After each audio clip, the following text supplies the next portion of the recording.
Hello साथियों। पशु परिचर exam 3 दिसंबर 2024। Topic LCM और एचसीएफ में मैथ का एक बहुत अच्छा क्वेश्चन, आप इसको एक बार देख लें।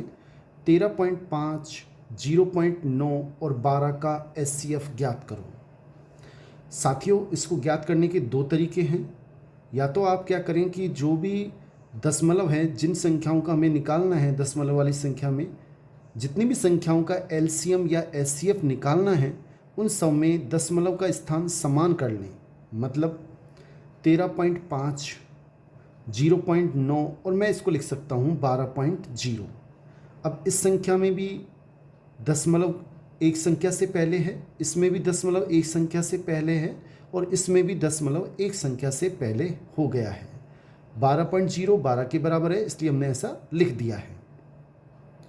उसके बाद हम क्या करेंगे, ये 135 है, हम मान के चलेंगे कि इसमें दशमलव नहीं है और हम सामान्य रूप से एचसीएफ निकालेंगे। 135 का एचसीएफ, 09 यानी कि 9 हो गया, 9 का एचसीएफ और 12.0 मतलब 120। हमने ये माना इसमें दशमलव नहीं है, तो 135, 9 और 120 का एचसीएफ निकालेंगे। एचसीएफ निकालने का तरीका मैंने आपको बताया था।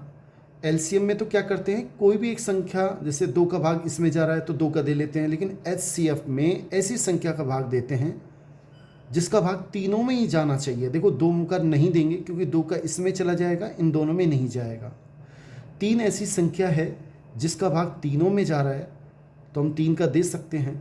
3 चौक 12, कितना बचेगा 1, 5 उतारा, 3 5 15, 45 बार बच जाएगा।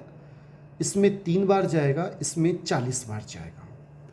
अब ऐसी संख्या फिर सोचनी है जिसका भाग इन तीनों में जाता है। देखो, 2 का भाग इसमें चला जाएगा, इन दोनों में नहीं जाएगा। 3 का भाग इसमें चला जाएगा, लेकिन 40 में नहीं जाएगा। इसलिए अब ऐसी कोई संख्या नहीं है जिसका भाग तीनों में चला जाए। इसलिए ये 3 जो हमारे पास ये आया है, ये 3 हमारा एचसीएफ के रूप में काम आएगा। 135, 9 और 120 का एचसीएफ 3 है, लेकिन अब हमें दशमलव एक संख्या से पहले दशमलव है, तो हमें भी क्या करना पड़ेगा, एक संख्या से पहले दशमलव लगाना पड़ेगा। यानी जो आंसर आया है उसमें एक से पहले आप दशमलव लगा दें। 0.3 हमारा सही आंसर है। अगर 2 संख्या से पहले, तो 2 संख्या से पहले दशमलव लगा दें तो हमारे पास सही आंसर आ जाएगा। तो इसमें सही आंसर 3 से पहले, एक संख्या से पहले दशमलव यानी 0.3, इसके आगे हम 0 भी लिख सकते हैं। यानी कि डी ऑप्शन बिल्कुल सही है।